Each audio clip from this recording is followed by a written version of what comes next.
రాష్ట్రంలో TDP domination పెరిగిందని మిత్రపక్షాలు భావిస్తున్నాయా? కూటమి ప్రభుత్వంలో తమకు రావాల్సిన హక్కులు తీసుకోవాలని బీజేపీ నేతలు ఎందుకు చెబుతున్నారు? జనసేన సైతం టీడీపీతో కింది స్థాయిలో సమన్వయం ఉండాలని పదే పదే ఎందుకు చెబుతోంది?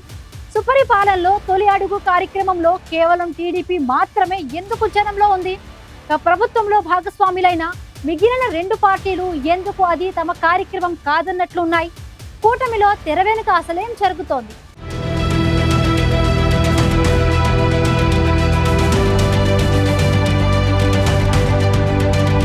ఆంధ్రప్రదేశ్లో కూటమి ప్రభుత్వం అధికారంలోకి వచ్చి 14 నెలలు పూర్తవుతోంది. అయితే కొన్ని కీలక నిర్ణయాల అమలుకు సంబంధించి కూటమిలో టీడీపీదే అప్పర్ హ్యాండ్ గా ఉందనే అభిప్రాయంతో ఉంది మిత్రపక్ష బీజేపీ. కూటమిలో తమకు దక్కాల్సిన ప్రాధాన్యత దక్కాలనే మాట చెప్తున్నారు బీజేపీ నేతలు. నామినేటెడ్ పదవులు, ఇతర అంశాల్లో పొత్తు ధర్మాన్ని పాటించాలనే మాట అన్యాపదేశంగా వస్తోంది. కేవలం 5% ఓటు బ్యాంకు ఉందని బీజేపీని చిన్నచూపు చూడడం మంచిది కాదనే అభిప్రాయంతో ఉన్నారు ఈ పార్టీ నేతలు.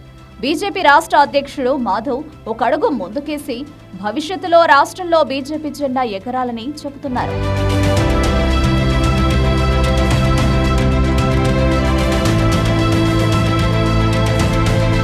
కూటమి ప్రభుత్వంలో కీలకంగా ఉన్నారు జనసేనాని పవన్ కళ్యాణ్. అగ్రస్థాయిలో బంధం బలంగానే ఉన్నా క్షేత్రస్థాయిలో కొన్ని చోట్ల అసంతృప్తులున్నాయి. టీడీపీతో పొత్తు భవిష్యత్తులో కూడా కొనసాగుతుందని చెప్తున్నారు పవన్ కళ్యాణ్. టీడీపీ జనసేన మధ్య సమన్వయం అవసరమని పార్టీ శ్రేణులకు చెబుతున్నారు. జనసేన టీడీపీ పరస్పర గౌరవంతో ఉంటేనే పొత్తు ధర్మాన్ని పాటించినట్లని పవన్ చెబుతుంటారు. సుపరిపాలనలో తొలి అడుగు కార్యక్రమాన్ని ప్రభుత్వం నిర్వహిస్తోంది. కానీ జనసేన బీజేపీ ఎమ్మెల్యేలు ఇంటింటికి వెళ్లడం లేదు. కేవలం టీడీపీ ఎమ్మెల్యేలు మాత్రమే ఇది తమ పార్టీ కార్యక్రమం అన్నట్టు తిరుగుతున్నారు. సుపరిపాలన అంటే కూటమిలో ఉన్న 3 పార్టీలకు సంబంధించిన అంశం. కానీ కేవలం టీడీపీ మాత్రమే వెళ్లడం కూడా చర్చనీయాంశంగా మారింది.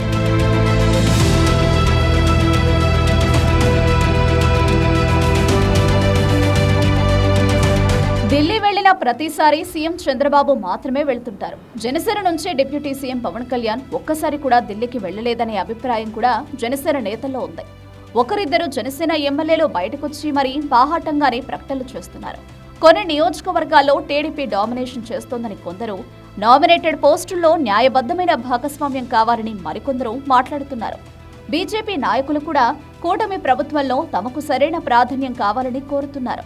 సహజంగానే ఎక్కువ స్థానాలున్న పార్టీగా ప్రభుత్వంలో టీడీపీ ఆధిపత్యం ఉంటుంది. కానీ కొన్ని కీలక అంశాల్లో తమకు కూడా భాగస్వామ్యం కావాలని జనసేన బీజేపీ కోరుతున్నాయి.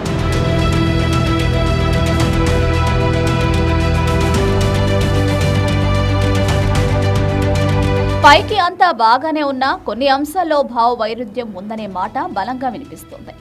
అందుకే కొన్ని ముఖ్యమైన అంశాల్లో భూ సమీకరణ, నాలా ఇలా కొన్ని అంశాలకు సంబంధించి పవన్ అభ్యంతరాలు చెప్తున్నారనే అభిప్రాయం కూడా ఉంది. కూటమిలో తమకు గౌరవప్రదమైన భాగస్వామ్యం ఉందని చెప్పేందుకు పవన్ కొన్ని విషయాల్లో ఖచ్చితంగా ఉంటున్నారనే చర్చ కూడా జరుగుతోంది. సీఎం చంద్రబాబు తీసుకున్న నిర్ణయాన్ని వాస్తవానికి జనసేనాని పెద్దగా వ్యతిరేకించే పరిస్థితి ఉండదు.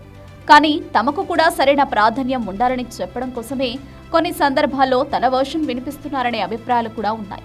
మొత్తానికి అటు జనసేన ఇటు బీజేపీ కూటమిలో తగిన ప్రాధాన్యం కోరుకుంటున్నారనే విషయంలోనైతే ఎవరికీ ఎలాంటి అనుమానాలు లేవు.